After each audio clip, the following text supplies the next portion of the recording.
সপ্তাহ একটানা ঢাকাতে ছিলাম। তো এক সপ্তাহ আমি অনেক ক্লান্ত হয়ে গেছি। ওর ব্যাগটা আমার কাছে ছিল, কিন্তু আমাকে এত সাপোর্ট করবে এটা আমি ভাবি নাই। সারাটা দিন এমনও দিন গেছে, ভাত কি জিনিস বলতে পারবো না। অনেক কষ্ট করছে।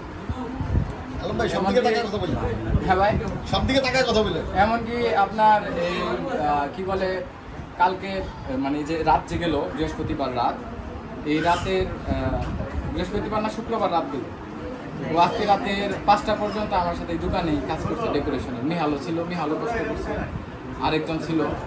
তো এই ক্রেডিটটা সম্পূর্ণ হচ্ছে গিয়ে ওর। ও যদি এই পরিশ্রম না করতো আমি এত দ্রুত মানে এগুলা গুছাইতে পারতাম না।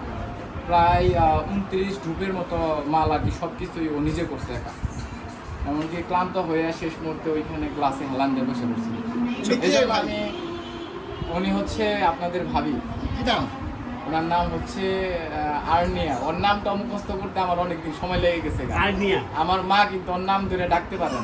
তো এই যে আলম ভাই, হ্যাঁ, এই যে আপনার এই যে ভাবির সাথে বিয়েটা হলো কি অ্যারেঞ্জ ম্যারেজ না প্রেম?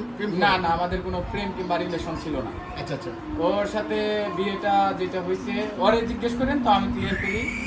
সেটা হচ্ছে প্রথম দিন ওর ডিটেলস শেয়ার করছে, সব খোঁজ খবর নিয়েছি। সেকেন্ড দিনেই ওরের আমার বিয়ে হয়েছে। এটা আমি আমার ফ্যামিলি, ওর ফ্যামিলি সবাই জানিয়ে মানে সবার খোঁজ খবর নেওয়ার পরে তারপরে বিয়েটা হয়েছে। আচ্ছা, তো ভাবি এই যে আলম ভাইকে কি প্রথম দেখে পছন্দ হয়ে গিয়েছিল আপনার, নাকি না আগে থেকে পছন্দ করতেন? আমি আগে ওনাকে চিনতামও না। আচ্ছা আচ্ছা। তারপরে না, কিভাবে আপনাদের বিয়েটা হলো একটু যদি বলতেন আসলে। আমাদের বিয়েটা ফ্যামিলিগতভাবে হয়েছে। ওনার সাথে আমার প্রথম দেখা হয়েছে। ভাবি, শুনে তাকাবেন।